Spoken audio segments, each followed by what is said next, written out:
They thought the silence following his mother's slap was the sound of my humiliation. They expected me to run crying from the table, leaving my dignity on the tiled floor of the glass house. But as I tasted blood and watched my husband study his wine glass instead of defending me, I felt a cold calm settle in.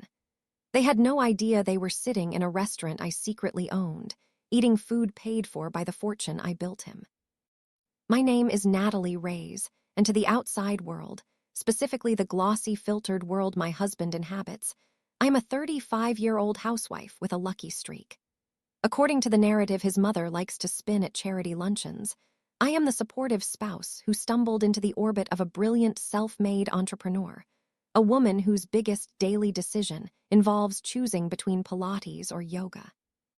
They see the designer clothes and the quiet demeanor, and they assume I am merely a passenger in the high-speed vehicle of Derek's success. They do not know that I built the engine. They do not know that I poured the fuel, and they certainly do not know that the very ground they are about to step on tonight belongs to me. I stood before the full-length mirror in the hallway of our suburban colonial, a house I bought through a trust 2 years ago, and adjusted the strap of my emerald silk dress. It was vintage, understated, and expensive in a way that did not scream for attention. That was the difference between me and the Vans. They liked money that shouted. I preferred wealth that whispered. My reflection showed a woman who looked calm, perhaps a little tired around the eyes, but composed beneath the surface. However, my mind was running through balance sheets and profit margins. 7 years ago, I had sold Bright Side Logic, the tech startup I co-founded, for a sum that meant I never had to work another day in my life. But I was not built for leisure. I had quietly funneled a significant portion of that capital into creating Ray's Hospitality Group, a holding company protected by layers of anonymity and nominee directors. I owned 6 of the highest-performing restaurants in the city. One of them was the Glass House. And that was exactly where Derek was taking me tonight to celebrate his new deal. "Natalie, are you coming? Mother hates it when we are late." Derek's voice drifted up the stairs tight with an impatience he was trying to mask. "Coming," I replied, my voice steady. I picked up my clutch and checked my phone one last time. There was a text from Eleanor Vaughn, my mother-in-law. It read, "Looking forward to seeing you. We need to have a serious talk about the future tonight." My stomach tightened, not with fear, but with a familiar exhaustion. Eleanor was a woman who believed the sun rose and set on her son's shoulders. To her, I was the middle-class girl with a Latina surname who had somehow tricked her golden boy into marriage. She tolerated me because I was presentable, but she never missed an opportunity to remind me of the hierarchy. She would critique my choice of wine, my lack of knowledge about her specific country club's history, or my career in computers, which she viewed as blue-collar work performed in an office. She had never outright insulted me in public, preferring the death by 1,000 cuts method of polite condescension. But tonight felt different. The phrase "serious talk about the future" carried a weight that felt less like a conversation and more like a sentencing. I walked down the stairs. Derek was waiting by the door, checking his reflection in the hallway mirror. He looked undeniably handsome in his bespoke navy suit, the very image of modern success. He adjusted his cufflinks, a gift I had bought him for our 3rd anniversary. "You look great," he said, but he didn't look at me. He was looking past me, his eyes unfocused, his mind clearly somewhere else. "We need to get going. Traffic is going to be a nightmare. For the past 3 months, this has been our rhythm." Derek had become a ghost in his own house. He spoke in short, clipped sentences. He took phone calls on the terrace at 11 at night, claiming it was just deal flow or investor relations. Yet the performance continued. He still bought expensive gifts with the credit cards I paid off. He still posted photos of us on Instagram with captions like "my rock" and "date night with the Queen," curating a digital reality that bore no resemblance to the cold silence of our breakfast table. We got into the Mercedes S-Class. The leather was cool against my skin.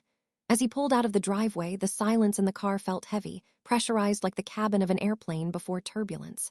"So Derek said, clearing his throat as we merged onto the highway about tonight. Mom is a little high-rung lately. Is she?" I asked, looking out the window at the blurring city lights.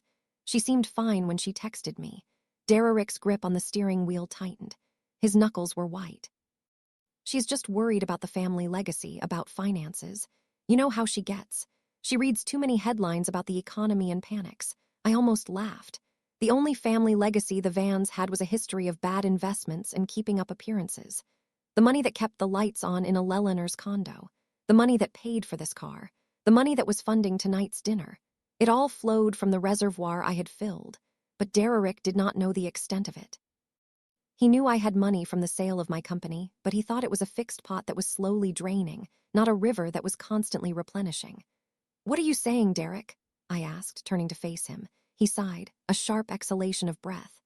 "I am saying, please, for the love of God, do not bring up money tonight. Do not talk about the cost of the wine. Do not ask about the deal terms. Just let me handle the bill and the conversation. I need her to feel like I am in control. It is important for her peace of mind. You want me to sit there and be silent. I want you to be supportive," he corrected, glancing at me with a look that was pleading but edged with irritation. "Just play the part, Nat. Please play the part." That was all I had been doing for years. I turned back to the window. "Fine, I will let you handle it." My phone buzzed against my palm, hidden in the folds of my dress. I glanced down discreetly. It was a message from Lily, Derrick's 22-year-old sister. Lily was the anomaly in the Vaughn genetics observant, kind and studying business with a genuine intellect rather than a desire for status. "Are you sure you want to come tonight? I have a bad feeling about this. Mom has been on the phone all day." A chill went down my spine that had nothing to do with the car's air conditioning. Lily was not prone to drama. If she was worried, there was a reason. I typed back a quick, "We are already 5 minutes away. It will be fine." But I did not believe it. We pulled up to the valet stand at the glass house. The restaurant was an architectural marvel, a structure of steel and Florida ceiling windows glowing like a lantern in the city night. It was the crown jewel of my portfolio, a place where senators and celebrities fought for reservations. As the valet opened my door, I stepped out, smoothing my dress. The evening air was crisp. I saw Marco, the general manager, standing at the entrance. He was a man of impeccable discretion. He saw Derrick first and gave a professional nod. "Mr. Vaughn," Marco said, his voice smooth. "Welcome back." Then he looked at me. For a split second, the professional mask slipped into something warmer, something differential. He bowed his head just an inch lower than he had for Derrick. It was a microscopic gesture, invisible to anyone who was not looking for it. "Mrs. Reyes," Marco said. "He always used my maiden name when we were alone, but tonight he used my married name with a tone that acknowledged the charade. We have prepared the private dining room as requested. The chef sends his regards." Derrick puffed up his chest, assuming the special treatment was for him. "Excellent, Marco. Lead the way. We are celebrating tonight." "Of course," Marco said, his eyes meeting mine for a brief second. In that look, I saw a question. "Are we doing the usual protocol?" I gave him the slightest, almost imperceptible shake of my head. "No special menus, no comped bottles. Treat me like a guest." We walked toward the heavy glass doors. Inside, the atmosphere was thick with the scent of roasted truffles and expensive perfume. The lighting was low and golden, designed to make everyone look 10 years younger and twice as rich. The soft hum of a jazz piano drifted through the air, accompanied by the melodic clinking of crystal and silver. It was a beautiful stage. It was my stage, but as I walked behind my husband, watching him strut toward the private room with the confidence of a man who believed he owned the world, a voice in my head whispered a warning. Lily's text burned in my mind. Derrick's nervousness in the car. Elinor's cryptic message. I told myself I would just observe tonight. I would sit back, drink the wine I had hand-selected for the cellar 3 months ago, and let them play their little games. I would be the beautiful wife. However, as we crossed the threshold and the heavy door closed behind us, shutting out the noise of the main dining room, I realized that I had walked into an ambush. The air in the private corridor felt different, stagnant, and charged with electricity. This was not a celebration. This was a tribunal, and I was the defendant who had not been told the charges. I took my seat at the round table, the pristine white linen cool under my fingertips. The waiter, a young man named David, whom I had personally approved for hire 3 months ago, approached with a bottle of Pen Noir. He presented the label to Derrick first.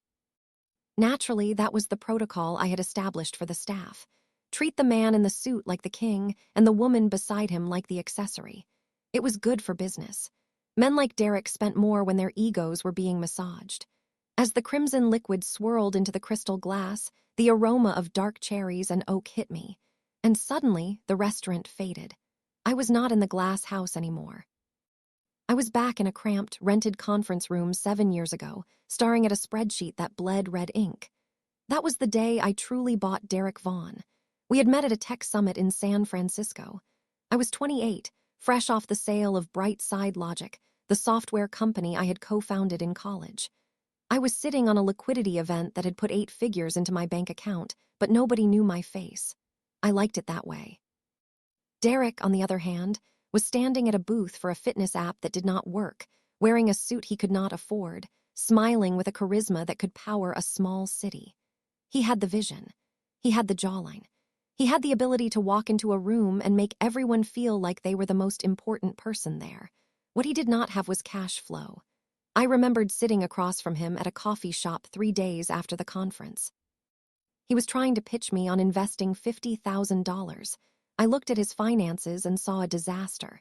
He was 2 months away from bankruptcy. Most investors would have run. I saw an opportunity. I did not just give him the money. I restructured him. I took his chaotic ledger and turned it into a viable business model. I paid off his high-interest credit cards. I negotiated with his vendors. When his company eventually failed because the product was fundamentally flawed, I did not let him drown. Instead, I pivoted him. I used my capital to launch his career in venture capital, positioning him as the visionary while I stayed in the shadows, analyzing the risk. The world loves a handsome man who claims to be self-made. They do not write magazine profiles about the woman who edits the pitch deck at 2 in the morning and wires the bridge loan at 4. When I sold the second iteration of our joint ventures, the payout was substantial. We are talking about enough money to buy an island. Though we settled for a portfolio of real estate and stocks, that was when I founded Ray's Hospitality Group. I wanted to build something tangible, something that smelled like roasted garlic and fresh linen, not just code on a screen. But I knew the misogyny of the market. A high-end steakhouse chain run by a woman named Natalie Ray's would get scrutinized differently than one run by a dynamic male entrepreneur. So I built the walls to hide behind. I set up a complex web of trusts and nominee companies. On paper, Raya's Hospitality Group was owned by a generic entity called Aurora Holdings based in Delaware. Aurora Holdings was owned by a blind trust, and the beneficiary of that trust was me, exclusively for me. When we opened the glass house, Derek gave the interviews. He stood in front of the cameras, cutting the ribbon, talking about his passion for culinary excellence. I stood 3 feet behind him holding his jacket while the press called me his lovely wife. I took a sip of the wine. It was a 2018 vintage excellent structure. I knew the wholesale cost was $42 a bottle and we were selling it for $180. The margin was beautiful. I looked across the table at a Lelliner. She was beaming at the menu, running her finger over the prices she had no intention of paying. This scene triggered another memory, sharp and bitter as bile. It was 3 years ago at the launch party for Derek's firm, Vaughn Capital. We were in a ballroom in Manhattan. Eleanor had cornered a group of investors, clutching a glass of champagne a little too tightly. "My Derek has always been a provider," she had said, her voice carrying over the music. "He built all of this from nothing, absolutely nothing. It is a rare thing these days to see a man who stands on his own 2 feet without relying on handouts or inheritance." She had cast a sideways glance at me then. She knew my parents were middle-class school teachers. She assumed my little tech job from my 20s had paid for a nice car and nothing more. She had no idea that the check paying for the ballroom, the champagne in her hand, and the suit on her son's back had been signed by me that morning. That night, listening to her erase my existence from my own success story, I realized something terrifying. Eleanor Vaughn was not just annoying, she was a liability, and Derek, standing next to her, nodding along to her praise, was complicit. He enjoyed the myth too much. He had started to believe his own press releases. The next morning, I called my lawyer, Sarah. I need to restructure the new acquisitions. I had told her Derek hates paperwork. He calls it legal mumbo-jumbo. He just wants to sign the final page and take the photo. So we drafted the operating agreements for the new entities, including the one that leased the land for the glass house. The structure was aggressive. Derek held a 40% equity stake in the management company, which gave him the title of managing partner and a generous salary. But the actual assets, the real estate, the intellectual property, the liquor license were held by my holding company. I controlled the board. I controlled the bank accounts. I controlled the lease. Derek never read the operating agreement. He saw the salary figure, $300,000 a year plus bonuses, and signed with a flourish using the expensive Mont Blanc pen I had bought him. He joked that night over dinner. "Baby, why do we need all these 50-page documents? We are family. What is mine is yours, right?" "Right," I had said, smiling over my salad. "It is just for tax purposes. Derek, you know how the IRS is." He nodded sagely, pretending to understand, and went back to checking his Instagram likes. He did not know that what is mine is yours did not apply to the equity split. He did not know that Clause 7.3 of the agreement gave the majority shareholder me the right to remove the managing partner for conduct detrimental to the reputation of the business. I looked at Lily, who had just arrived, and was sliding into the seat next to me. She looked pale. Lily was the only one who had glimpsed the man behind the curtain, or rather the woman. 4 years ago, when she was 18, Lily needed a summer internship for her business degree. Derek was too busy being a visionary to help her, so I brought her into the back office of Raya's Hospitality. I placed her in accounts payable. It was unglamorous work, entering invoices and reconciling checks. One afternoon, I walked in to find her staring at a K-1 tax form. It was a document that listed the distribution of profits for the fiscal year. "Natalie," she had said, her voice trembling slightly, "this says you are the general partner, and Derek is listed as a limited partner with restricted voting rights." I had closed the door to the office, my heart rate spiking for a second before I leveled it out. "Lily, business structures are complicated." "This is not complicated," she replied, looking at me with wide, intelligent eyes. "This says you own everything. Mom thinks Derek pays for your lifestyle." "Your brother works hard," I said, choosing my words carefully.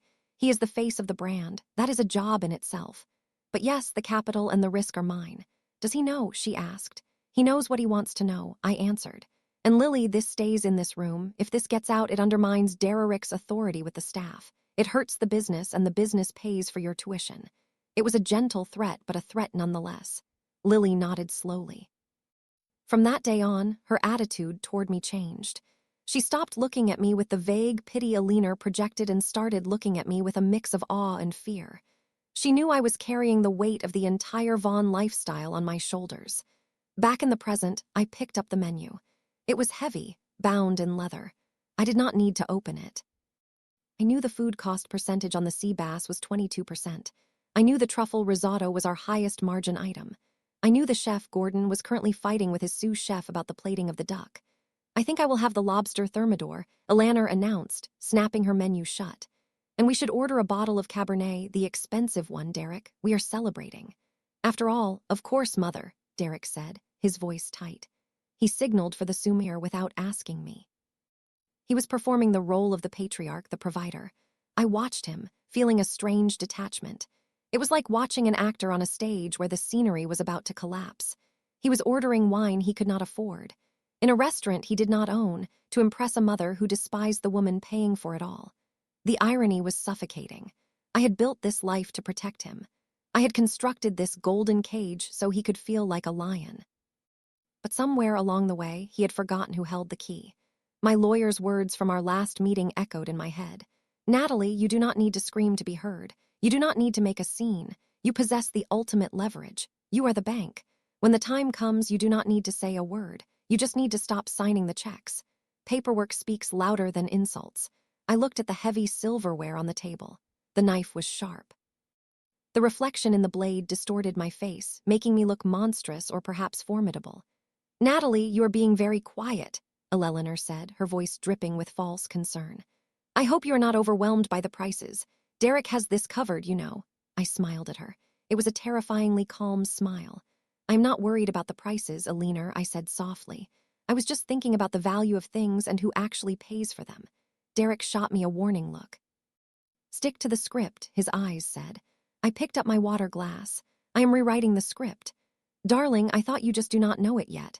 The appetizers had just arrived." A platter of oysters on crushed ice that Eleanor was already critiquing for being too small when the vibration started. It was a low, persistent buzz against the mahogany table, Derek's phone. He had placed it face down next to his bread plate. A universal gesture of a man trying to hide something while pretending to be fully present.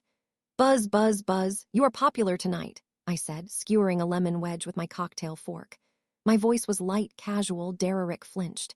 He snatched the phone up and shoved it into his jacket pocket without checking the screen. "Just investors," he said, his laugh tight and breathless. "The deal is closing. You know how it is. They panic at the 11th hour. Of course," I replied. "But maybe you should check. We would not want the deal to fall through because you were eating oysters." "It can wait," he said, reaching for his wine glass. As he lifted his left hand to bring the crystal goblet to his lips, his suit sleeve rode up just an inch. The screen of his Apple Watch, which was synced to the phone he had just hidden, lit up with a fresh notification. The text was bright white against the black background, and because I had spent a decade training my eyes to catch errors in lines of coding, I read it in a single heartbeat. "Miranda Holloway. Remember, her reaction is your leverage with the board. The scene has to be big." I froze. My fork covered halfway to my mouth. Miranda Holloway. I knew the name. She was the CEO of Northbridge Quantum, a fintech firm Derek had been desperate to partner with. She was sharp, aggressive, and known for eating weaker executives for breakfast. But why was she texting my husband about a reaction in a scene? And why did it sound like stage directions for a play? A cold knot formed in my stomach. This was not an affair. This was business. And in the world Derek was trying to play in, business was often bloodier than romance. "I will be right back," I said, placing my napkin on the table. "I need to powder my nose." "Hurry back," Eleanor said, not looking up from her plate. "We have things to discuss before the main course." I walked calmly toward the restrooms, my heels clicking softly on the polished concrete floor. But as soon as I rounded the corner out of their line of sight, I bypassed the ladies' room door. Instead, I moved toward the discreet service corridor near the kitchen. I pulled a small brass key from my clutch, a key I kept for site inspections, and unlocked the door to the manager's office. The room was small, smelling of receipt paper and espresso. Marco was out on the floor, which I had counted on the desks at the communal iPad Pro that we used for inventory management and Zoom meetings with investors. Derek often used this office as his personal command center when he was at the restaurant, liking the feeling of playing boss behind a big desk. I woke up to the screen. My heart was hammering against my ribs, a frantic rhythm that contrasted with my steady hands. I navigated to the mail app. Sure enough, Derek's Gmail account was still logged in. He never logged out. He was a man who believed privacy was something owed to him, not something he had to secure. I typed Miranda into the search bar. A thread appeared dated from earlier this morning titled Operation Glasshouse Board Strategy. I tapped it. The text filled the screen, and as I read, the air in the small office seemed to drop 20 degrees from Miranda Holloway to Derek Vaughn. Eleanor Vaughn sent today 4 hours ago. "Derek, make sure the packing is right. The investors are nervous about the optics of your liquidity. They see your wife as a liability, a housewife with spending power but no strategic value. My board needs to see you cut the cord. A man who cannot control his wife cannot control money. The scene needs to be public. It needs to be visceral. If she cries, if she screams, if she makes a fool of herself in a high-end establishment, we have the narrative we need. She is unstable, emotional, and unfit to be a decision-maker in the family trust. That gives us the grounds to enforce the postnuptial amendment immediately under the duress clause." I felt bile rise in my throat. They were not just asking for a divorce. They were engineering a breakdown. They wanted to provoke me into a public display of emotion so they could paint me as the crazy, spending-addicted wife who needed to be managed. I scrolled down to Eleanor's reply. From Eleanor Vaughn to Miranda Holloway, Derek Vaughn. "Don't worry, Miranda. I know exactly which buttons to push. She is weak. She has always been insecure about her background and the fact that she has not given Derek a child yet. I will handle the provocation. You just make sure the lawyers are ready. The girl has nothing to lose. Really, her name isn't on any of the family assets. She is just a squatter in Derek's life. Let me handle it. A squatter. The woman who paid for the roof over her head. The surgery for her husband's heart condition last year and the very device her son was likely texting on right now. A squatter. The audacity was so immense it was almost impressive. At the bottom of the email was a PDF attachment, Vaughn Postnup Amendment Final PDF. I opened it. It was brutal. It was a document designed to strip me of everything. It claimed that because I had been fully provided for during the marriage by Derek's business success, I would waive all claims to future spousal support and any interest in Vaughn Capital or its subsidiaries. It cited my lack of financial contribution as the justification. I had to grip the edge of the desk to keep from throwing the iPad across the room. If I went back out there and screamed at them, if I flipped the table, threw the wine, and acted like the betrayed wife they expected, I would be signing my own death warrant. They would have witnesses. They would have video footage. They would use my anger as proof that I was exactly who they said I was, an emotional liability.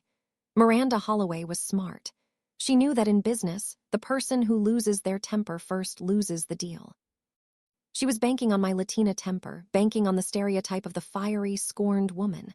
I closed the email app.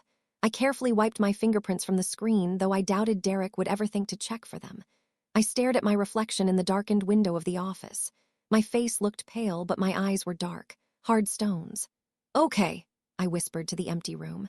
"You want a scene, you want a performance." I opened my clutch and took out my lipstick. It was a deep blood red shade called Vendetta. I applied it slowly, watching my mouth transform into a weapon. They wanted to trap me in a corner. They did not realize that they were the ones locked in a cage with a tiger. They thought they were the directors of this play, but they had forgotten who owned the theater. I checked my watch. I had been gone for 6 minutes, long enough to pee, not long enough to be suspicious. I smoothed the silk of my dress over my hips. I took a deep breath, inhaling the scent of the expensive leather chair I had paid for 3 years ago. When I walked back out that door, I would not be Natalie the wife. I would not be Natalie the victim.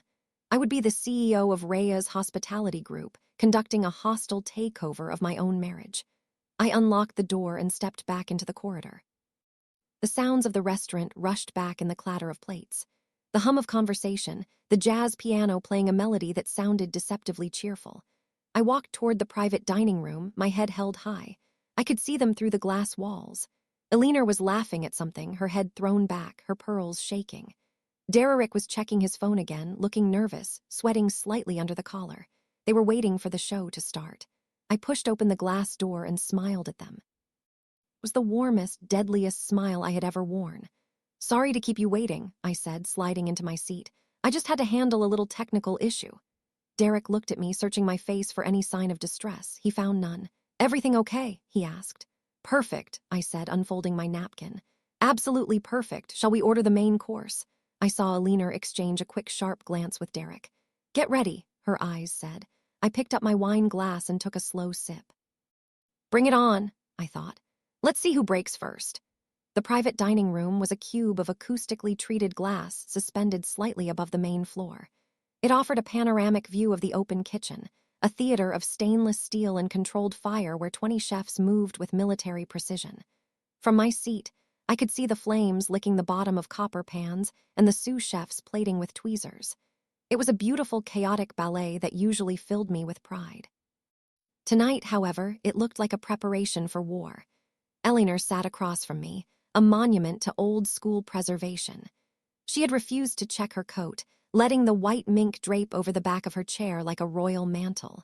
The room was climate-controlled to a perfect 72 degrees, but Eleanor wore fur as armor, not for warmth. Her perfume, a heavy floral scent that retailed for $300 an ounce, fought for dominance with the delicate aroma of the truffle oil on the table. Beside her sat Richard, my father-in-law, a man who had spent 40 years fatting into the beige wallpaper of his wife's life. He offered me a tight, apologetic smile before retreating behind his wine glass. Lily was to my right, the only one who seemed to belong to the real world. She wore a simple black dress and kept her hands folded in her lap, her eyes darting between her mother and brother with the vigilance of a bomb disposal technician. "The architecture is striking. I suppose," Eleanor said, her voice pitched just loud enough to carry to the waiter refilling her water. She swept her hand around the room, dismissing the award-winning design with a flick of her manicured wrist. "But it feels a bit sterile. Do you not think so? It lacks the soul of the places we used to go to in the Upper East Side, places with history. This feels like new money trying too hard." She looked at me then, a small, sharp smile playing on her lips. She was waiting for me to defend the restaurant so she could patronize me. She wanted me to say I liked it so she could explain why my taste was inferior. "It is certainly modern," I replied, my voice neutral. I did not tell her that the sterile design had won an Architectural Digest award last year. I did not tell her that the new money field was exactly what attracted the tech executives who spent $5,000 a night here. Derek clapped his hands together too loudly. Well, I think it is fantastic. Top tier, only the best for us tonight. He turned to the waiter. We will take the seafood tower, the big one. And for the mains, let us do the Wagyu rise all around and bring another bottle of that Cabernet. Actually, make it two. He did not look at the price list. He did not need to. In his mind, money was a renewable resource that appeared in his bank account by magic. I sat there sipping my water and did the math in my head. The Wagyu had a food cost of 40% because we flew it fresh. The wine markup was 300%. Derek was trying to look like a king, but every time he ordered, he was essentially transferring money from my left pocket to my right pocket, minus the operational costs. You are so generous, Derek. Alina cooped, reaching over to pat his hand. Always taking care of everyone, just like your grandfather. It is a big night, Mom, Derek said, puffing out his chest. I want to make sure we celebrate properly. Under the table, Lily's knee bumped against mine. I turned to look at her. Are you okay? She whispered, her voice barely audible over the ambient jazz. I feel like Mom is winding up for something. She has that look. I am fine, Lily, I whispered back, just hungry. Lily did not look convinced. She had noticed the tension in Derek's jaw, the way he kept checking his watch, the way Alina's eyes glittered with a predatory anticipation. Lily was smart. She sensed the trap, even if she did not know the dimensions of it.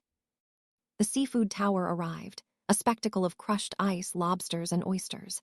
It was absurdly large, taking up the center of the table like a fortress. Alina picked up a silver fork and poked at an oyster with suspicion. You know, she began, looking at the shellfish as if it might bite her. The service here is a bit attentive, isn't it? Bordering on intrusiveness. In Europe, the staff knows how to be invisible. But I suppose in these trendy American places, they think hovering is the same as service. I watched the waiter, a young man named Carlos who was working a double shift to pay for his nursing degree, stiffened slightly. He remained professional, stepping back into the shadows. I made a mental note to add an extra $500 to his tip line later, directly from the corporate account. The service is fine, Mother, Richard muttered, surprising everyone. Oh, hush, Richard. Eleanor snapped without looking at him. You would eat off a paper plate if I let you. She turned her gaze back to me. Natalie, dear, you have hardly touched your wine-saving room. Or are you worried about the calories? I noticed you have put on a little weight in the face lately. Stress, perhaps. I am just packing myself. Alina, I said, I want to have a clear head for the conversation you mentioned. The air in the room seemed to thicken. The clinking of silverware in china sounded violently loud. Yes, the conversation, Eleanor said, slicing into a scallop. We do need to talk, but let us enjoy this food first. The main courses arrived. The steaks were seared to perfection, dark and crusty on the outside, tender pink on the inside. Derek raised his glass again. His hand was trembling slightly, causing the red wine to ripple. A toast, he announced, to the new deal with Northbridge Quantum, to the future of Vaughn Capital, and to take the family name to the next level. To the family name, Eleanor echoed, raising her glass high. To the family, Richard mumbled. I raised my glass but did not drink. I watched Derek beam at his mother, basking in her approval. He did not mention me. He did not mention that I had introduced him to the initial contacts at Northbridge. He did not mention that the collateral for his buy-in was a property deed in my name. I had been erased from the narrative of his success as thoroughly as a Soviet dissident airbrushed from a photograph. I looked around the table. The crystal glass in Derek's hand was imported from Austria. I had approved the purchase order 2 years ago. The table they were leaning on was custom-made walnut from a carpenter in Oregon.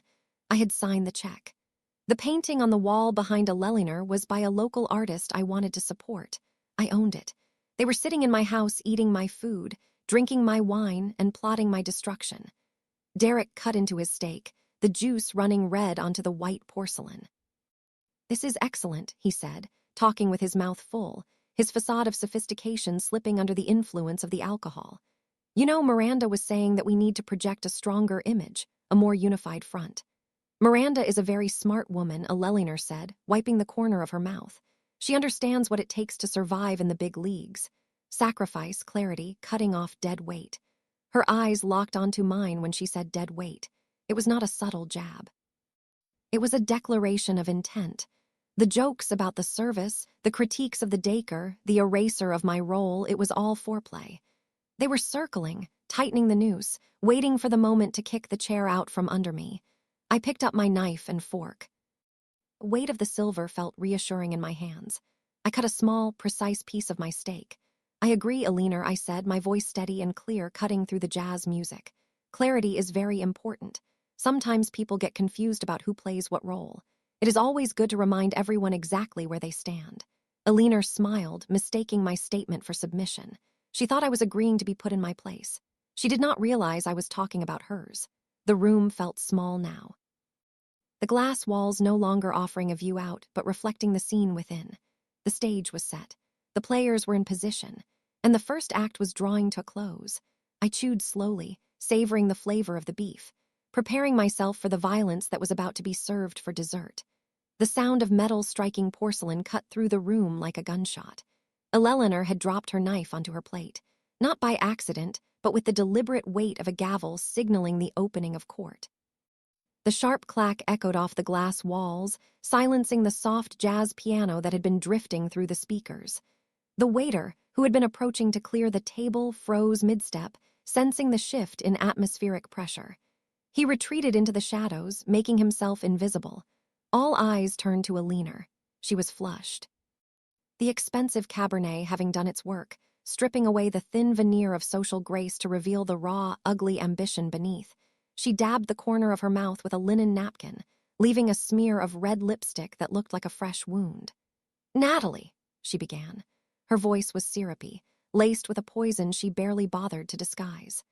"We have been dancing around the truth all evening, have we not? But I think it is time we speak plainly for the sake of the family." I folded my hands in my lap, feeling the cool silk of my dress under my sweating palms. "I am listening, Eleanor. You are a lucky girl," she said, leaning forward. Her pearls clicked against the edge of the table. "You must know that. When Derek found you, what were you doing? Trying to run some little computer business, struggling to pay rent. You were drifting." I felt Derek shift beside me. He did not look up. He was staring at the dregs of his wine, swirling the liquid in hypnotizing circles. "Derek saved you," Eleanor continued, her voice gaining volume. "He pulled you out of that mediocrity. He gave you a name.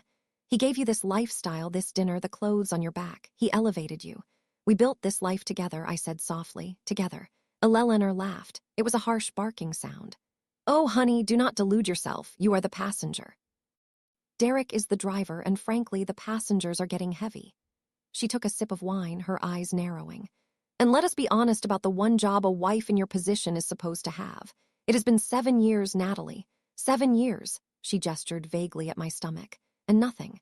The nursery in that big house is still empty. It is a little embarrassing, is it not, for a man of Derek's stature to have no legacy? The air left my lungs. I had expected them to come for my money. I had expected them to come for my dignity.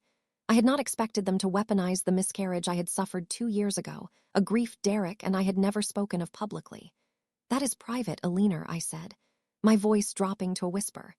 "It is not private when it affects the family line," she snapped. "If you are broken, Natalie, if you cannot give this man a real family, then the very least you can do, the absolute bare minimum, is to know your place.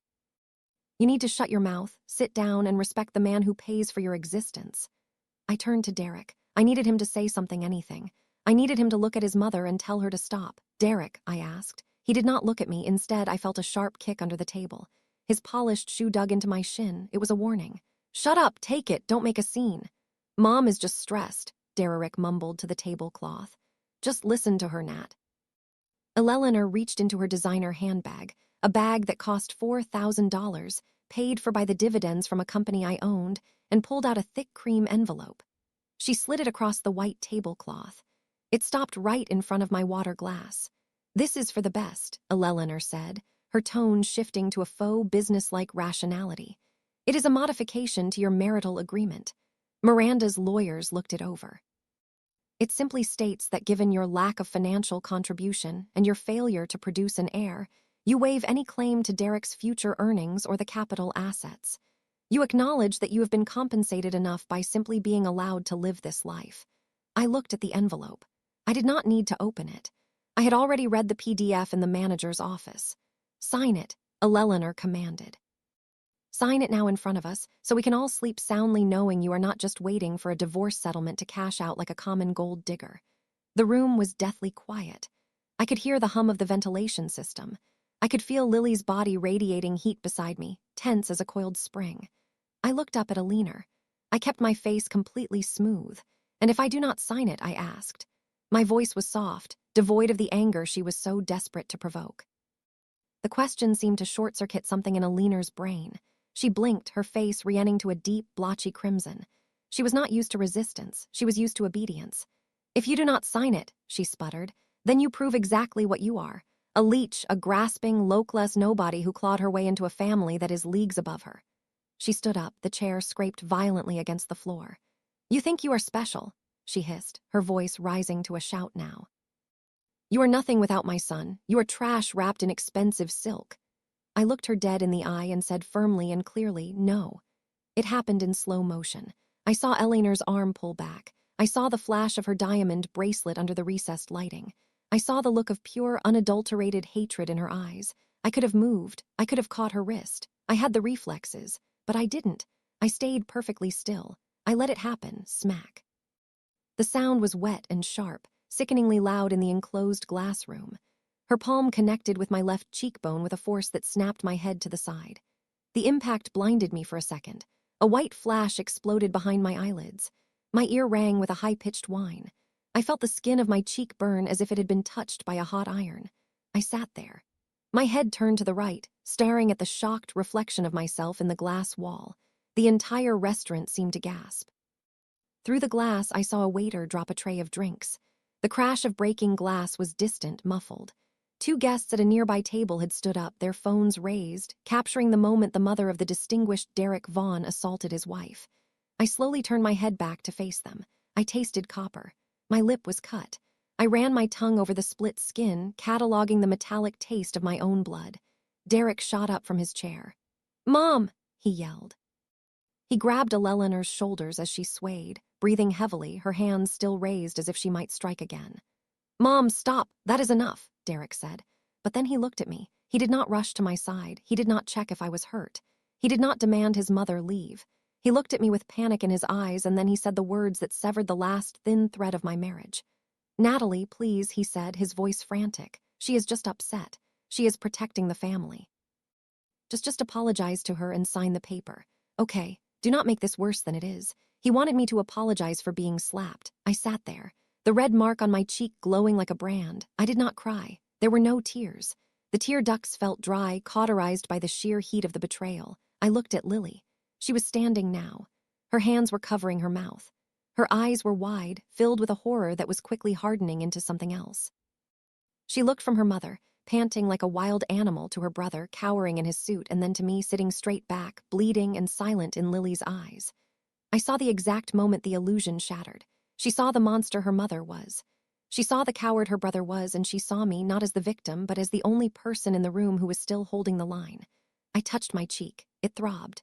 "Are you done?" I asked. My voice was terrifyingly calm. It did not sound like my voice. It sounded like the voice of a judge reading a verdict. Eleanor stared at me, her chest heaving. She looked confused by my lack of tears. She had wanted a breakdown. She had wanted me on my knees. Instead, she had just given me the weapon I needed to destroy them all. The piano outside had stopped. The restaurant was watching. The stage was mine. The silence that followed the slap was heavy, suffocating, and absolute. It was the kind of silence that usually follows a car crash, where for a few seconds the world forgets how to breathe. I sat there, the heat in my left cheek pulsing in time with my heartbeat, watching the woman who had just assaulted me try to compose herself as if she had merely dropped a napkin. Then there was a sound. It was the screech of a chair leg dragging against the polished floor, a sharp grating noise that made everyone flinch. Lily stood up. She moved slowly with a deliberation I had never seen in her before. Usually Lily was the shadow of the Vaughan family, the quiet observer who tried to blend into the wallpaper to avoid her mother's criticism. But now she looks tall. She looked formidable. She picked up her linen napkin from her lap, folded it once, and placed it on the table with a soft pat. It was the gesture of someone who was finished not just with the meal, but with the entire charade. "Lee, sit down," Eleanor snapped, her voice shrill. She was trying to regain control, trying to pretend that violence was just another form of parenting. Do not make a scene, Lily ignored her. She turned her body so she was facing her mother directly, her hands gripping the back of her chair until her knuckles turned white. Mom, Lily said. Her voice was shaking, vibrating with a mixture of terror and adrenaline, but it was loud enough to be heard in the main dining room. Do you have any idea what you just did? I disciplined a disrespectful child, Alina spat, smoothing her fur coat, something her own parents clearly failed to do. No, Lily said. She took a breath and her voice steadied. You just slapped the owner of this restaurant. For a second, nobody moved. The words hung in the air like smoke. Then Derek laughed. It was a nervous, wet sound. Lily, what are you talking about? Do not be dramatic. We know Natalie likes to pretend she is involved, but I am not being dramatic, Derek. Lily shouted, cutting him off. The force of her anger made him recoil. I am telling you the truth. The truth that I have been sitting on for 4 years, Eleanor scoffed, waving a hand dismissively. Oh, please, Natalie. She cannot even afford her own handbags without your credit card. Derek, do not listen to her. She's just trying to defend her little friend. Lily turned to me. Her eyes were swimming with tears, but her jaw was set. She was asking for permission. She was asking if she could burn the house down. I looked at her. I did not nod. I did not smile. I just held her gaze, my face a mask of cold calm, and blinked slowly. Go ahead, my eyes said. Burn it all. Lily turned back to the table, her gaze locking onto her brother. Do you remember my internship, Derek? She asked, her voice dropping to a lethal conversational tone. The summer I worked in accounting, you were too busy flying to Miami for conferences to notice, but I was processing the filings for the holding companies. So, Derek said, looking confused. You worked for the family business? I worked for Raya's hospitality group. Lily corrected him. I saw the incorporation papers. Derek, I saw the capitalization tables. I saw the bank signatures. She pointed a trembling finger at me. Natalie is not just the wife on the brochure. She is the general partner. She owns 90% of the equity in the holding company that owns the Glass House, the Onyx Room, and Verve. You are a minority stakeholder with 0 voting rights in the operating entity. You are an employee, Derek. Derek's face went slack. That is not true. I signed the franchise agreement. I am the managing director. Did you read it? Lily asked, her voice dripping with pity. Did you actually read the 40-page document you signed last October? Or did you just look for the page with your salary on it and sign where the little X was? Derek opened his mouth, but no sound came out. He looked at me, his eyes wide with a dawning, terrifying realization. He was remembering the papers. He was remembering how I had handed them to him with a glass of scotch, telling him it was standard legal stuff to protect us from liability. She owns the building. Mom, Lily said, turning to Alina. She owns the land. She owns the wine cellar you just raided. She pays the chef. She pays the valet. Every single person in this building works for Natalie Reyes, and you just slapped her in the middle of her own dining room. Lies, Eleanor hissed, though her voice lacked its usual conviction. She looked around the room, desperate for an ally. This is just manipulation. She brainwashed you, Lily. Suddenly, the glass door to our private room slid open. It was not a waiter. It was Marco, the general manager. He had been hovering outside, waiting for my signal. But he had decided that the sound of a slap was signal enough. He walked in, his spine straight, his face a mask of professional fury. He did not look at Derek. He did not look at Alina. He walked straight to the head of the table where I sat. Mrs. Vaughn, Marco said. His voice was deep and carried to every corner of the room. He used my married name, but he said it with a difference that made it sound like a title of nobility. I apologize for the disturbance. I have security on standby. He paused, then added loud and clear. If you wish, we can terminate this dinner immediately as the proprietor. You have the right to refuse service to anyone who violates the code of conduct, even family. The word proprietor hit Alina like a physical blow. She slumped back in her chair, her mouth opening and closing like a fish out of water. Proprietor, she whispered. But Derek lied, Lily said ruthlessly. Or he was too stupid to know the truth. Does it matter? The silence in the restaurant had shifted. It was no longer the silence of shock. It was the silence of judgment. Through the glass walls, I could see guests openly staring. A woman at the table nearest to us was holding her phone up, the red recording light blinking steadily. Eleanor saw the phone, too. Her face was drained of color. She was a woman who lived for reputation, and she suddenly realized she was starring in a viral video that would end her social standing in the city forever. This is a joke, Eleanor stammered, trying to force a laugh. It came out as a strangled croak. "A very funny joke, Natalie. You really had us going. Marco, bring the check. We are leaving. There is no check for you, madam," Marco said coldly. "Mrs. Reyes," he corrected himself using my maiden name. "A subtle twist of the knife covers all operational costs. However, I must ask you to lower your voice. You are disturbing the paying clientele." I sat there frozen in a tableau of absolute power. I did not need to speak. My assets were speaking for me. My staff was speaking for me. My sister-in-law was speaking for me. I picked up my napkin and dabbed the cut on my lip. The white linen came away stained with a single perfect drop of bright red blood. I looked at the stain, then placed the napkin on the table, right next to the insulting contract Alina had tried to force me to sign. Lily took a step back from the table. She looked exhausted, as if the burst of energy had drained her, but she stood her ground. "Mom, Derek," Lily said.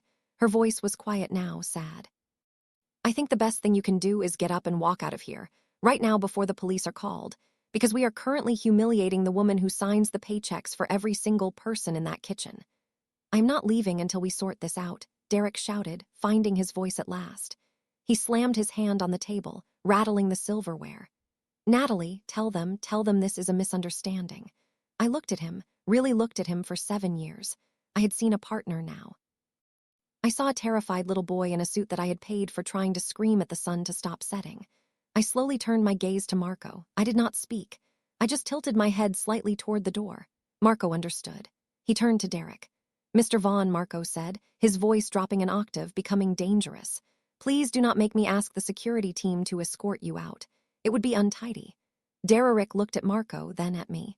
He saw the cold, hard reality in my eyes. He realized finally that the safety net was gone. The audience was hostile. The stage had turned against him.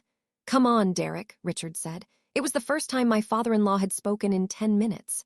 He stood up, looking older and grayer than I had ever seen him. He grabbed Eleanor's arm. "Get up, Eleanor, we are leaving." "But," Eleanor started. "Now," Richard said sharply. Eleanor stood up, her legs shaky. She pulled her fur coat tight around her, trying to wrap herself in her fatting dignity. She looked at me one last time. There was no apology in her eyes, only fear. Pure, unadulterated fear of the unknown world where she was no longer the queen. They began to shuffle toward the door, a procession of the defeated. Derek lingered for a second, looking back at me, his mouth opening as if to beg or explain or blame. But Lily stepped in front of him, blocking his view of me. "Go," Lily whispered. Derek turned and walked out. When the glass door clicked shut behind them, the air in the room seemed to rush back in. I was alone at the table with Lily and Marco. My cheek was throbbing with a dull, heavy ache. My heart was pounding against my ribs like a trapped bird, but my mind was clear. I looked through the glass wall. I watched my husband and his parents walk through the main dining room. I saw heads turn. I saw the whispers ripple through the crowd like wind through a wheat field. I saw the valet waiting outside, ready to bring them the car that was leased in my name. Marco poured a fresh glass of water and placed it gently in front of me. "Are you all right, Mrs. Reyes?" he asked softly. I took a sip of the water. It was cool and clean, washing away the metallic taste of blood. "I am fine, Marco," I said. My voice was steady. "I am just ready for the next course." Lily sat back down in her chair. She looked at me, her eyes red-rimmed. She reached out and took my hand. Her fingers were cold, but her grip was strong. "I am sorry," she whispered. "I am so sorry I didn't say it sooner." I squeezed her hand. "You said it when it mattered." "Lily, that is enough." I looked at the empty chairs where my family had sat just moments ago. The space they left behind did not feel empty. It felt clean. It felt like the ground after a forest fire scorched. Yes, but cleared of all the dead wood, ready for something new to grow. The pianist in the main room hesitated, then began to play again. It was a different song this time, something slower, something with a backbone. I touched the contract Alina had left behind. I picked it up, tore it in half, and dropped the pieces onto her unfinished plate of lobster. The show was over. The critics had been silenced. Now the real work, the dismantling of Derek Vaughn's life, could truly begin. Derek hesitated at the glass door, his hand hovering over the brush steel handle. He did not leave. He could not leave. To walk out now was to admit total defeat. And Derek Vaughn was a man who had spent 7 years believing his own mythology. He turned back toward the table, his face contorted in a desperate, pleading mask.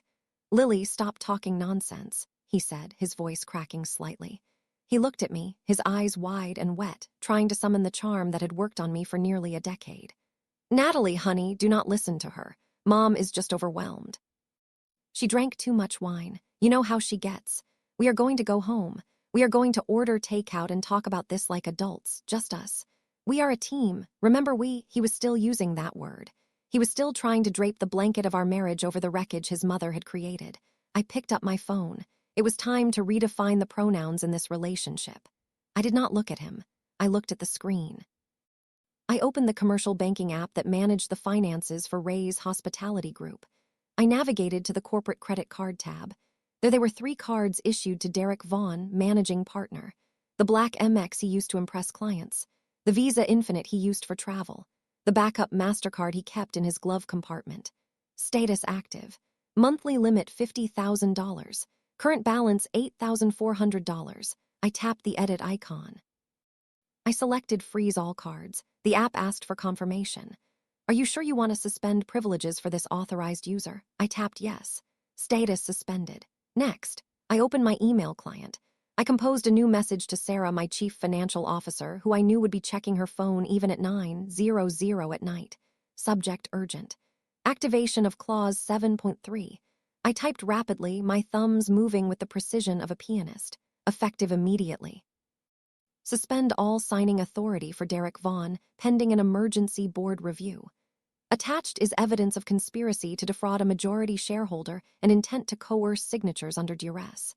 I attached the screenshots of the emails between Eleanor, Derek, and Miranda that I had captured in the manager's office. I hit send. The entire process took less than 30 seconds. In half a minute, I had severed the financial arteries that kept Derek's ego alive. Derek was still talking, unaware that he was now professionally dead. I mean, look at this place, he said, gesturing around the room with forced bravado. It is stressful. The lights, the noise, it got to everyone. Marco, he shouted for the manager, his voice loud and arrogant. He wanted to regain control the only way he knew how, by spending money, by being the big man who picks up the check. Marco, bring the bill, Derek commanded. I am paying. I do not want any charity from the house. I pay for my own family. Marco looked at me. I gave him a microscopic nod. Let him try. Marco stepped forward, his face impassive. He held the wireless payment terminal in his hand. The total for the evening is $1,240, Mr. Vaughn. Derek reached into his jacket pocket and pulled out the heavy metal MX card. He held it between 2 fingers, making sure the light caught the black finish. He inserted it into the chip reader with a flourish, staring at me the entire time as if to say, "See, I am still the provider." The machine thought for a moment, then it let out a harsh, low beep, declined. Derek frowned. The chip must be dirty. He pulled it out, rubbed it vigorously against his expensive wool suit, and jammed it back in. Processing. Declined. Can't issuer. There is something wrong with your machine, Derek snapped, sweat starting to bead on his forehead. This card has a limit of $200,000. The machine is working perfectly, sir, Marco said. His voice was polite, but it carried to the nearby tables. Fine, Derek muttered. He pulled out his wallet and retrieved the Visa. Try this one. Marco took the card and tapped it against the screen. Beep. Declined. The silence that followed was louder than the slap had been. Derek stared at the little black machine as if it were an alien artifact. He looked at me, and for the first time the true horror of his situation dawned on him. He realized that the money was not just paused. It was gone. The magic trick was over. My cards, Derek whispered. Why are my cards not working? It appears the primary account holder has updated the security settings, Marco said. He said it loudly enough that the couple at the next table stopped eating their dessert to listen. Perhaps you should call your bank or ask your wife. Derek turned to me, his face pale. Natalie, what did you do? I protected my assets, I said. My voice was low, devoid of emotion. You said you wanted to take care of things, Derek. I am just letting you see how far you can get on your own. Eleanor, who had been watching in stunned silence, suddenly gasped. She began digging frantically in her small clutch. I have cash, she stammered. I think I have $300 and Richard has some in his wallet. Richard, give me your wallet. She was terrified.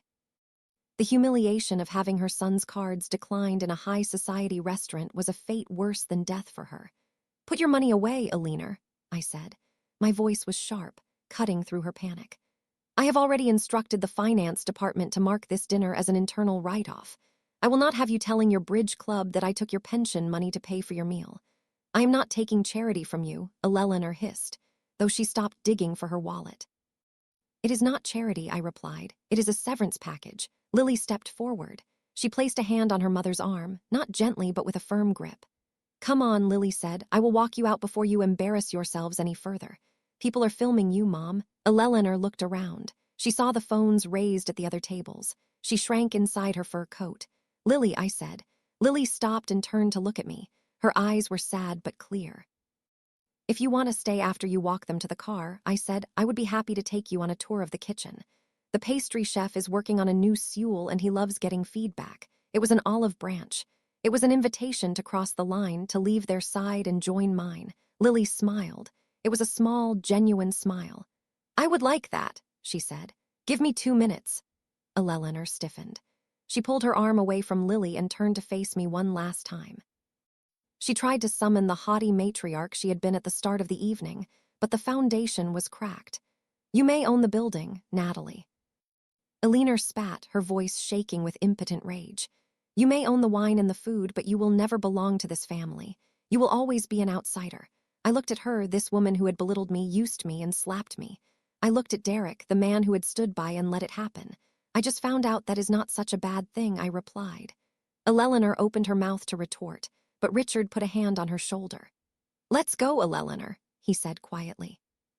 They turned and walked out. The glass door clicked shut behind them. I was alone in the private room with Marco. The air was still. The adrenaline that had fueled me was starting to ebb, leaving behind a dull throb in my face. I slowly raised my hand and touched my left cheek. It was hot to the touch. It will be bruised by tomorrow. But as I pressed my fingers against the tender skin, I did not feel shame. I felt clarity. The pain was a punctuation mark at the end of a very long, very bad sentence. I looked at Marco. Clear the table, please, I said, and tell the chef I am coming back to say hello. Yes, Mrs. Reyes, Marco said. I sat there for a moment longer, listening to the fading echo of their footsteps, feeling the weight of the phone in my hand, the remote control to a life I was finally starting to live on my own terms. I did not go back to the sprawling colonial house in the suburbs that night. That house, with its manicured lawn and the nursery that Eleanor so loved to criticize, was a stage set for a play that had been canceled. It was a monument to a marriage that had effectively ended the moment my husband watched his mother strike my face and did nothing.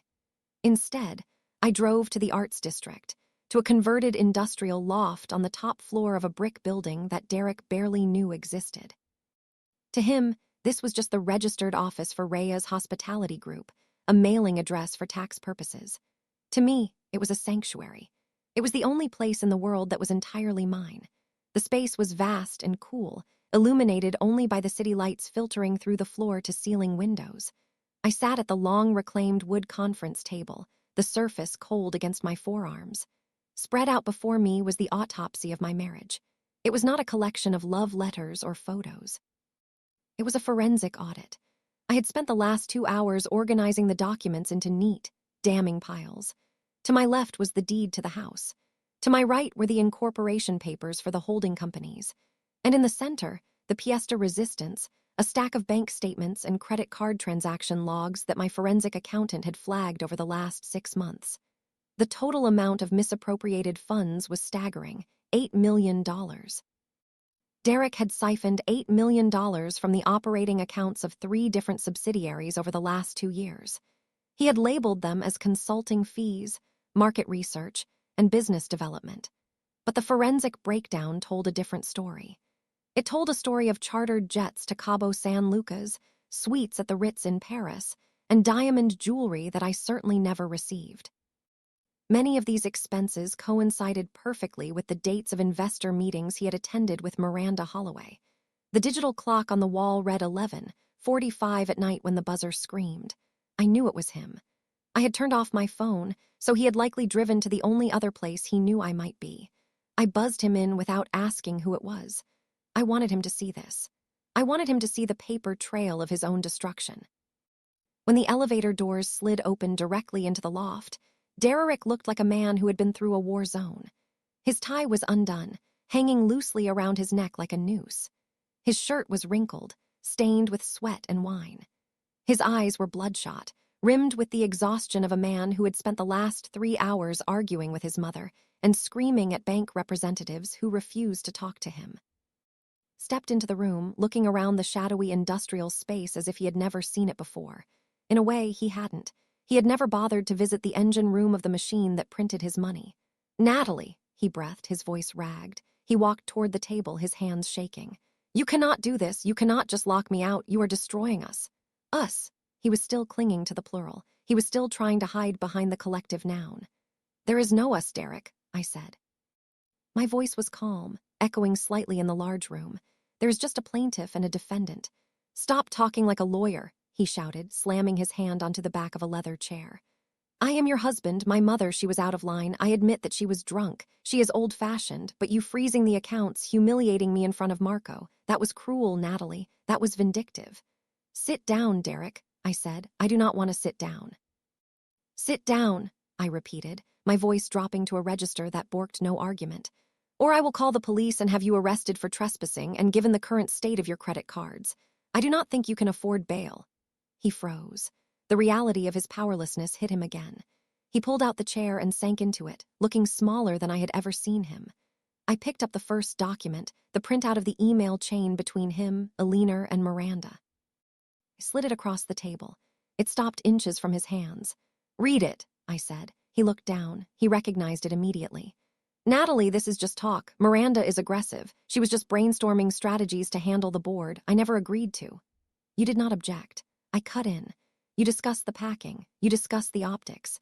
You conspired with a third party to provoke your wife into a mental health crisis in a public setting to trigger a duress clause in a postnuptial agreement. In legal terms, Derek, that is conspiracy to commit fraud and infliction of emotional distress." It was a test, he pleaded, leaning forward. "Miranda said we needed to see if you could handle the pressure of the high-stakes world, if you had just stayed calm." "I did stay calm," I reminded him. "I am still calm. That is why you are terrified." I picked up the next stack of papers, the bank statements. "Let us talk about the $8 million, I said. Derek's face went gray. The color drained out of him so fast I thought he might faint. "I can explain that," he stammered. "Investments, seed capital. You know I have been looking into crypto, and do not lie to me, Derek," I said softly. "I have the receipts. The weekend Aspen, the one you said was a tech retreat. The bill for the chalet lists 2 guests, Mr. Derek Vaughn and Ms. Miranda Holloway." I slid the paper across the table, and the Cartier bracelet purchased in Miami. I continued, sliding another sheet. "The one charged to the Raya's Hospitality Equipment Fund." I checked my jewelry box. "Derek, it is not there." He stared at the papers, his mouth opening and closing. There was no spin that could fix this. There was no charm that could smile this away. "You are not a self-made millionaire, Derek," I said, leaning back in my chair. "You are a poster boy. You are a marketing asset that I created because the business world prefers to write checks to men with square jaws. I built the portfolio. I structured the deals. I wrote the code for the original product. All you did was wear the suit and read the lines I wrote for you. I worked hard," he cried, tears welling in his eyes. "I went to the meetings. I shook hands. You spent the money." I corrected. "You spent $8 million of company funds on a lifestyle you did not earn and a mistress who was helping you plot to steal the rest of it." The room fell silent. The hum of the refrigerator in the kitchenette was the only sound. "What do you want?" Derek whispered finally. "Do you want a divorce? Take the house. Take the cars. Just do not ruin me." "I do not want the house," I said. "And I do not need to take the cars. I already own them. Here is what is going to happen." I opened a leather folder and extracted a document I had drafted with my lawyer an hour ago. "This is a settlement agreement," I said. "You are going to read it and then you are going to sign it." I laid out the terms, counting them off on my fingers. 1. You will resign immediately from all executive positions within Vaughn Capital, Ray's Hospitality, and any subsidiary entities. We will frame it as a decision to pursue personal philanthropic interests." Derek flinched but nodded. 2. You will transfer your 40% stake in the management company back to Aurora Holdings for a nominal fee of $1. "This returns full equity control to me." $1, he choked out. "That stake is worth $20 million. "It is worth nothing if I prosecute you for embezzlement," I said coldly. "Do you want to negotiate the value of your freedom, Derek? Because the sentencing guidelines for grand larceny involving $8 million are quite severe." He shut his mouth. 3, I continued, you will issue a public statement approved by my PR team, acknowledging that your success was a joint venture and that I was the primary financial architect. You do not have to say you were a puppet, but you will admit I pulled the strings. And what do I get? He asked, his voice bitter. Homelessness. No, I said, you get an allowance. I will set up a trust for you. You will receive $150,000 a year paid out monthly. It is enough to live a comfortable middle-class life. You can rent a nice apartment. You can drive a decent car, but private jets, the $5,000 dinners, the days of being a millionaire playboy are over. Derek looked at the document. He looked at the evidence of his theft. He looked at me. You want to humiliate me, he said, shaking his head. You want revenge? No, Derek, I said, meeting his gaze. I want the ledger to balance. I want the truth to be recorded in the official files. The revenge part. That is what you did to yourself when you let your mother slap me and tried to steal my company. He sat there for a long time. I could see the wheels turning in his head. He was thinking about Miranda. He was thinking about whether she would save him. If you are thinking about calling Miranda, I said, reading his mind, you should know that I have already prepared a separate package for her board of directors. It includes the emails proving she conspired to manipulate a business partner's family for leverage.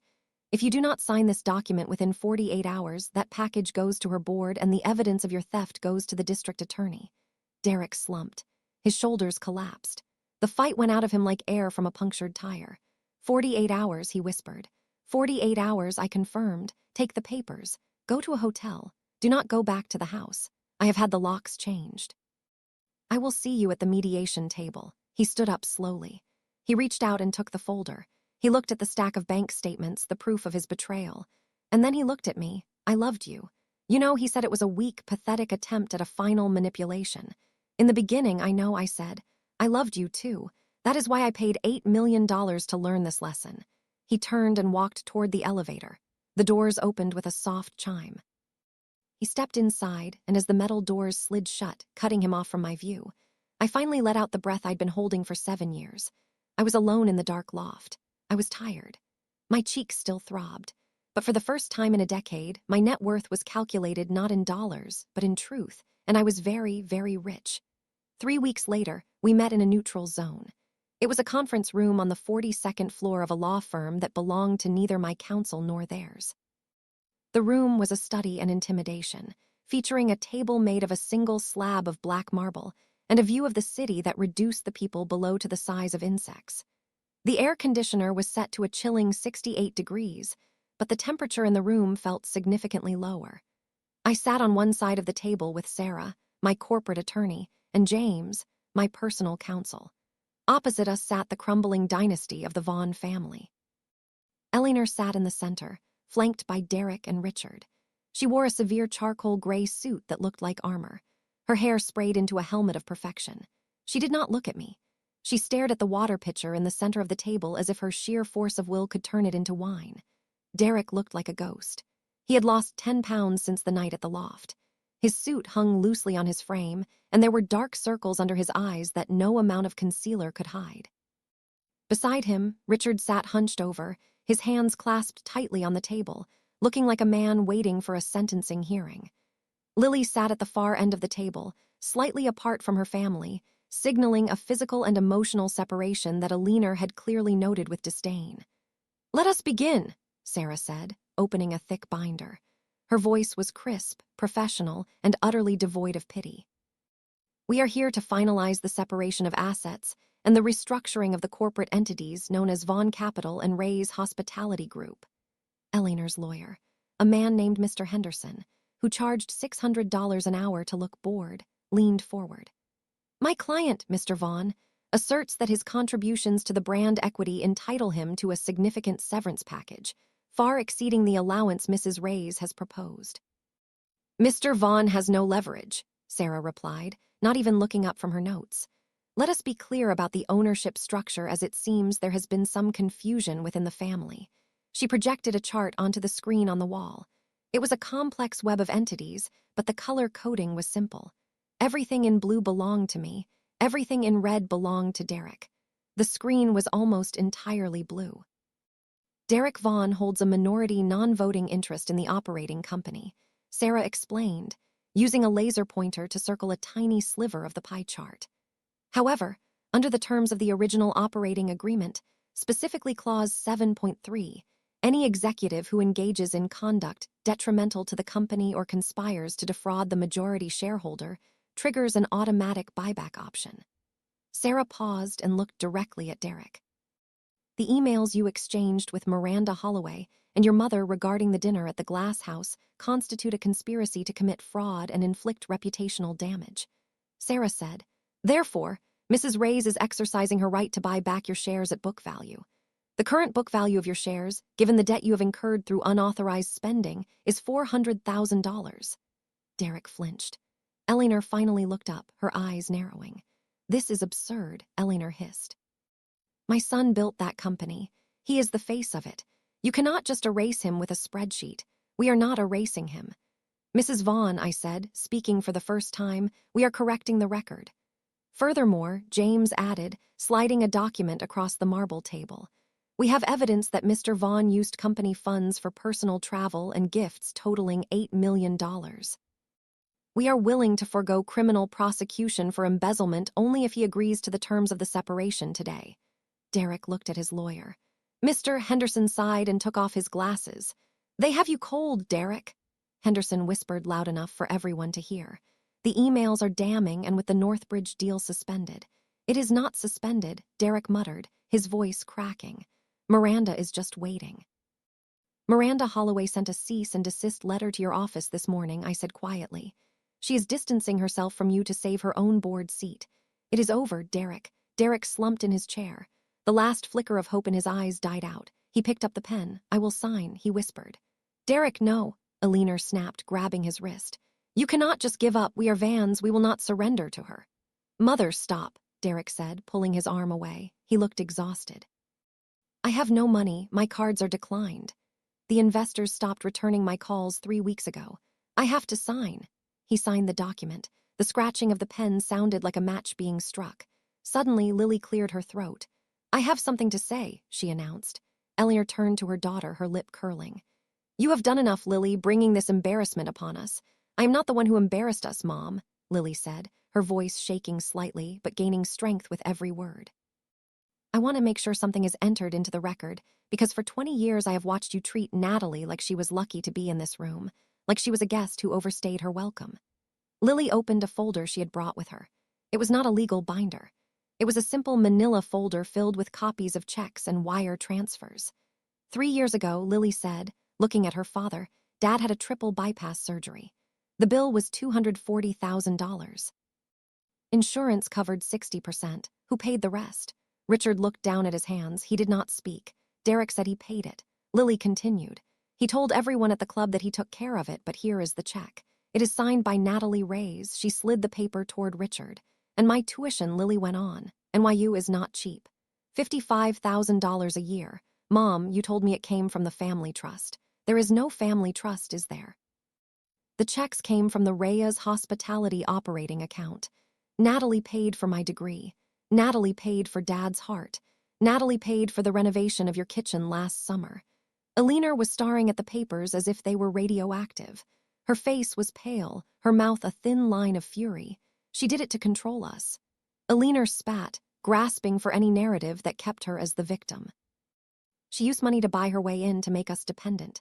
She did it because she is family, Lily said, her voice rising, or she thought she was. She covered for Derek's failures. She covered for your spending. And how did you thank her? You slapped her face in front of 50 people. You are taking her side, Eleanor asked, her voice trembling with a sense of betrayal that felt genuine to her twisted logic. You are choosing her money over your own blood. No, Mom, Lily said firmly. I am choosing the truth, and I am choosing not to close my eyes anymore. You slapped the woman who saved Dad's life. That is not dignity. That is disgraceful.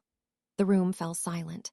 Eleanor looked at Richard, waiting for him to defend her, waiting for him to put Lily in her place. But Richard just stared at the check with his signature on the medical release form next to mine. I looked at Eleanor.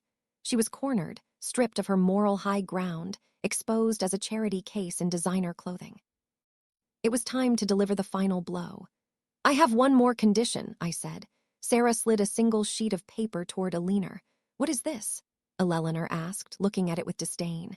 It is a non-disclosure and non-disparagement agreement, I explained. and a voluntary restraining order. You want to silence me. Alina laughed, a harsh, brittle sound. I have rights. I can tell my story. You can, I agreed.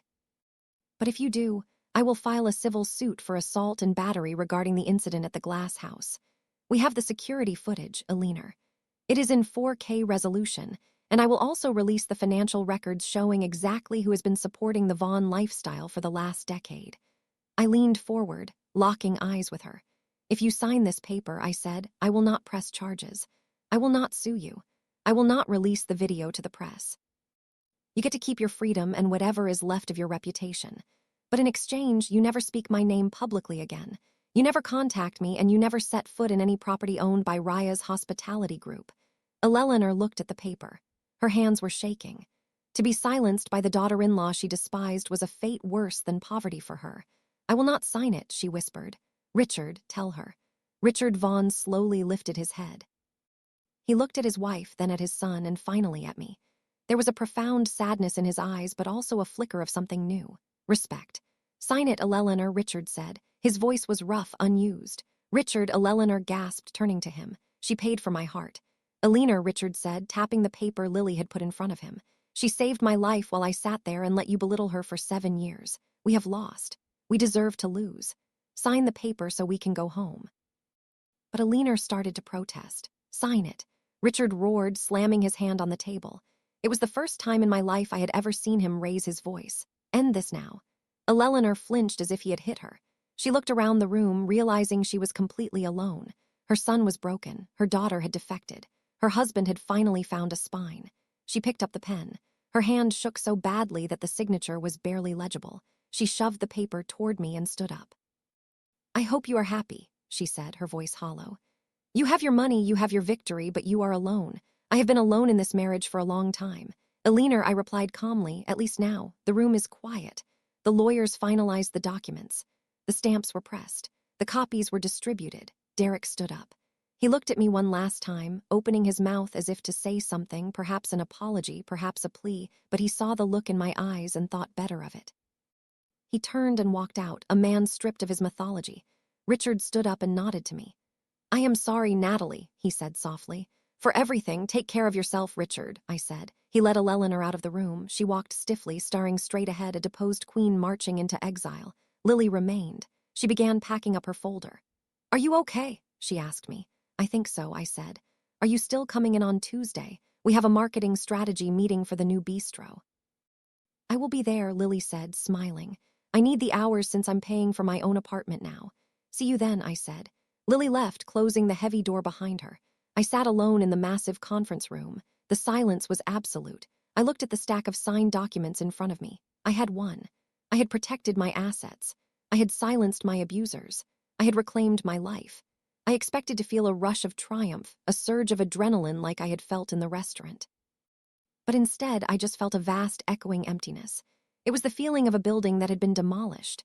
The dust was settling. The debris was cleared. And now there was just a gaping hole in the ground where a structure used to stand. I stood up and walked to the window, looking out at the city spread below me like a circuit board. The old structure was gone. The faulty foundation was dug up. The parasites were removed. I pressed my hand against the cold glass. It was terrifying. Looking at that empty space. But as I watched the traffic moving in the arteries of the city below, I realized that for the first time in my life, I was the architect, the builder, and the owner of whatever came next, and I had a lot of work to do. The glass house looked exactly the same as it had on the night my marriage ended. Yet, it felt like a completely different building. The lighting was still that warm, expensive amber. The jazz piano still drifted through the air with a lazy, sophisticated rhythm, but the tension that had once made the air thick enough to choke on was gone, replaced by the genuine hum of people who actually liked each other. I sat at the head of the long table in the private dining room, the same room where Alina had slapped me. But tonight, the glass walls did not feel like a cage. They felt like a viewing deck. Around me sat the people who had helped me reclaim my life. To my left was Marco, my general manager, who had stood like a sentinel when my world was collapsing. To my right was Sarah, the lawyer who had turned my grief into a weapon of mass destruction. Across from me sat Chef Gordon, who had prepared a special tasting menu for us, and next to him was Lily. Lily looked different. She was wearing a structured blazer and her hair was pulled back. She was no longer the terrified little sister. She was the executive assistant to the CEO of Raya's hospitality group. She had spent the last 2 weeks organizing my calendar and learning the intricacies of supply chain management, showing an aptitude for business that Derek had never possessed. To the new chapter, Marco said, raising his glass of vintage champagne. To the boss, Chef Gordon added with a grin. We clink-kegged glasses. The crystal sang a clear, happy note. As I took a sip, my phone buzzed on the table. It was a notification from the Wall Street Journal Business Alerts. I picked it up and read the headline. Vaughn Capital restructures founder Derek Vaughn steps down, acknowledges strategic guidance of spouse and early success. It was done earlier that afternoon at the district courthouse. Derek had signed the final settlement. It was a document devoid of emotion, but heavy with consequence. He had formally waived any claim to the appreciation of my assets.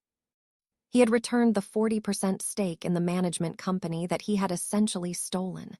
And most importantly to me, he had signed off on a public statement. It was not a humiliating confession. I had no interest in destroying him publicly just for the sport of it. It was simply a correction of the record.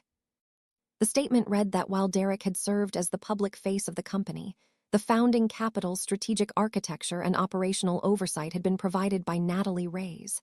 It was the truth, and reading it in black and white, formatted in the stark font of a major financial publication. I did not feel a surge of malicious glee. I felt a profound, quiet lightness. It was the feeling of setting down a heavy backpack after a 10-mi hike. "Is it out?" Sarah asked, seeing me look at the phone. "It is out," I nodded. "Good," Sarah said, slicing into her duck comfort. "Now maybe his creditors will stop calling my office asking if he is still solvent." I put the phone away. "Let us not talk about him. Tonight is about us." I stood up. The table went quiet through the glass walls. I could see the staff on the main floor pausing in their work to look up. I had asked Marco to gather everyone for a brief moment before the dinner rush fully kicked in. I walked out of the private room and stood on the small landing that overlooked the main dining area, the kitchen staff, the servers, the Bucers.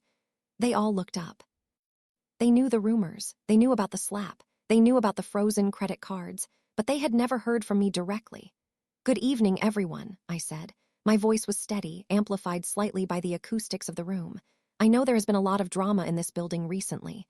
I know you have seen things that usually happen in soap operas, not in professional establishments." A few of the servers chuckled. For a long time, I continued. "I stayed in the shadows. I let someone else take the credit for the work we did here because I thought it was what a good wife was supposed to do. I thought protecting his ego was more important than claiming my own reality. I looked at Marco, then at Lily, and finally back at the team. I was wrong.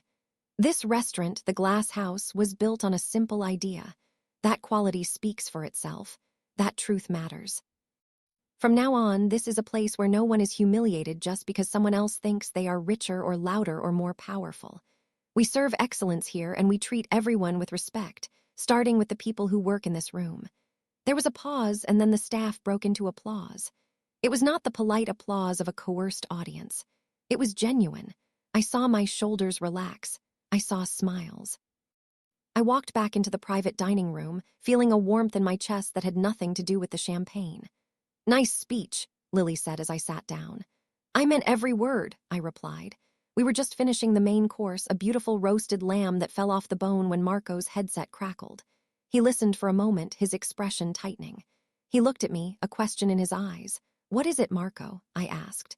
"We have a situation at the host's stand," Marco said quietly. "It is Mr. Vaughn and his mother." The table went silent.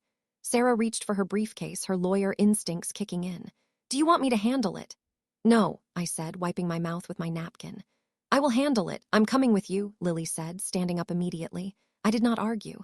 We walked out of the private room, down the short hallway, and into the foyer. They were standing by the hostess desk. Eleliner was wearing a trench coat, her face pale and drawn. She looked smaller than I remembered, stripped of the bravado that usually armored her. Dererick stood beside her, looking at the floor, his hands shoved deep into his pockets. They did not look like titans of industry. They looked like two people who had been locked out of their own lives. When Eliner saw me, she straightened her spine, trying to summon the ghost of her old arrogance. "Natalie," she said, her voice was brittle. "We need to talk." "Hello, Eliner." "Hello, Derek," I said. My voice was pleasant, professional. I am in the middle of a dinner with my staff. Is there something urgent? We want a table, Eleanor demanded, though the demand lacked weight. It is Tuesday night. The place is half empty. We have a right to eat here. Actually, we are fully booked, I said, glancing at the reservation screen. It was a lie, but it was my lie to tell. And even if we were not, this is a private establishment. We reserve the right to refuse service. You are going to kick us out? Derek asked, looking up. His eyes were red. After everything, Natalie, I signed the papers. I gave you what you wanted. Can't we just have a meal for old time's sake? He still didn't get it. He thought the signing of the papers was a transaction that bought him forgiveness. He did not understand that the currency between us had been devalued to zero. This is not about the papers, Derek. I said, this is about boundaries. I'm not your wife anymore. I am the owner of a restaurant where you caused a scene and abused the staff. You are a liability. I'm your mother-in-law, Eleanor cried out, causing heads to turn in the bar area. I demand to be seated. She took a step forward, trying to push past the hostess stand. Before she could take a second step, a large shadow fell over her. It was David, the head of security. He did not touch her. He simply stepped into her path, his arms crossed. A wall of muscle and polite menace.